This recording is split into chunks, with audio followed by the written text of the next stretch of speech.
Tu as signé ton contrat de travail, mais sais-tu vraiment ce qu'il contient ? Certaines clauses paraissent normales, d'autres sont floues, exagérées, voire complètement illégales. Horaires modifiés sans ton accord, remboursement de formation, interdiction de parler de ton salaire, d'utiliser ton téléphone, d'avoir une autre activité ou même d'être fatigué. Sérieusement. Dans cette vidéo, on passe en revue 12 clauses contractuelles que tu peux contester, avec des exemples concrets et de fait que n'autorise pas le Code du travail. Ce que tu as le droit de refuser, ce que ton employeur ne peut pas exiger et comment protéger tes droits sans te mettre en danger. Alors, prêt à découvrir ce que ton contrat ne t'a peut-être pas dit ? C'est parti. Le contrat signé ne peut pas être remis en cause sans ton accord. Tu signes pour bosser 7 heures par jour et on te dit « à partir de demain, tu passes à 10 heures ». Même si ça reste 35 heures par semaine, le changement d'horaire ne peut pas être imposé. Tes horaires sont contractuels, c'est un engagement signé. Les modifier, même sans augmenter le temps de travail, c'est toucher au contrat, et sans ton accord écrit, c'est illégal. Tout comme la clause ou la ligne « selon les besoins du service ». Absolument pas valable si elle autorise l'employeur à modifier unilatéralement les horaires. T'es pas payé pour bosser et pour faire la lessive du patron. Ton patron exige de toi une chemise blanche, un pantalon noir et tout à ta charge, y compris l'entretien ? Non. S'il impose une tenue, c'est à lui de la fournir ou de t'indemniser pour te la procurer. Et pour le lavage, c'est une prime d'entretien ou d'habillage obligatoire, même si c'est juste une tenue simple. C'est dans le Code du travail. La mobilité, ce n'est pas une télécommande. Et toi, t'es pas un pion. Tu signes à Bordeaux et ils veulent t'envoyer à Marseille ? Oui, c'est parfois possible. Mais seulement si la clause de mobilité est claire, limitée géographiquement et que tu es compensé, logement, indemnité, transport. Sinon, c'est abusif. Et tu peux refuser sans risquer un licenciement pour faute. Tu peux rattraper si tu veux, pas parce qu'on te l'impose. Tu arrives en retard de 20 minutes, ton patron te dit « tu finiras 20 minutes plus tard ». Ce n'est pas automatique. Tu peux accepter de rattraper, mais pas y être contraint. Et attention, finir plus tard, surtout en dehors des horaires fixés, peut poser problème. Couvre-t-on les accidents ? Y a-t-il un encadrement ? Si rien n'est prévu dans le contrat ou le règlement, c'est risqué. Et toute retenue automatique sur salaire est illégale, sauf absence injustifiée. Si t'as qu'un mi-temps, t'as le droit de compléter, même faire des vidéos. Sur ton contrat est écrit « Vous ne pouvez exercer aucune autre activité ». Et tu gagnes le SMIC ? C'est illégal. Une clause d'exclusivité est valide uniquement si tu es à temps plein et que l'interdiction est justifiée, confidentialité, concurrence, etc. Sinon, elle saute et tu peux bosser ailleurs. Pas de clause, pas de règles, pas d'interdiction. Ici, pas de foulard, pas de croix, pas de kippa. En entreprise privée, tu peux porter un signe religieux, sauf si il y a une clause de neutralité, écrite dans le règlement intérieur.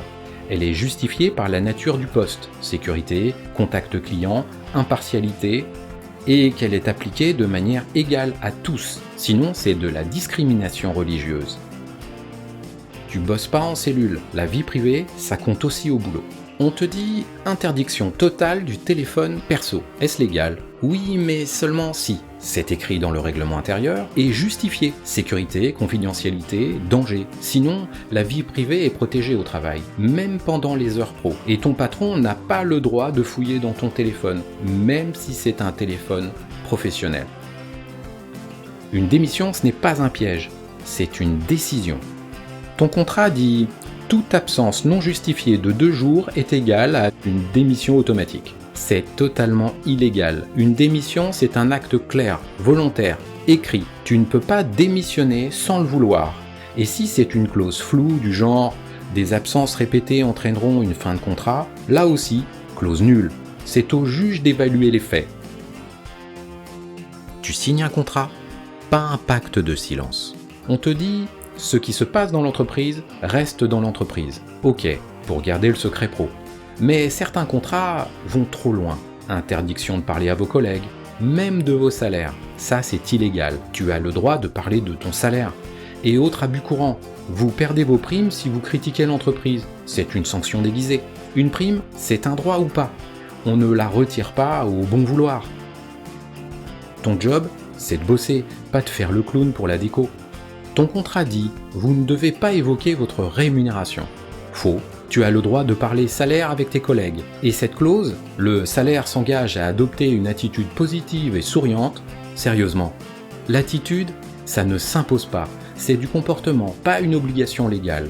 Encore une clause floue, qui peut cacher des pressions. Se former pour bosser mieux, ce n'est pas un prêt à rembourser.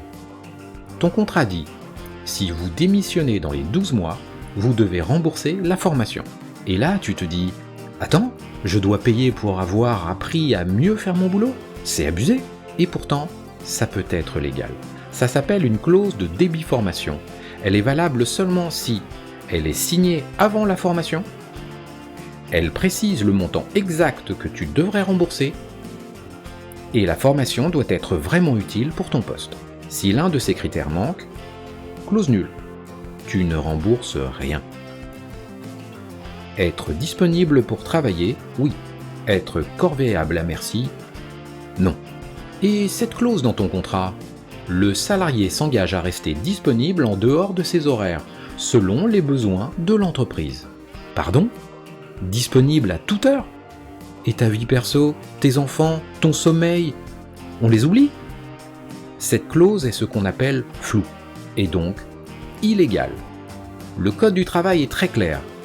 Les horaires doivent être fixés à l'avance, les heures supplémentaires sont encadrées, et tu ne peux pas être astreint H24 sans compensation ni justification. S'il n'y a aucune limite précisée dans la clause, ni de cadre légal clair, alors tu peux la contester. Et si cette vidéo vous a parlé, un like, un abonnement, ça fait toujours plaisir.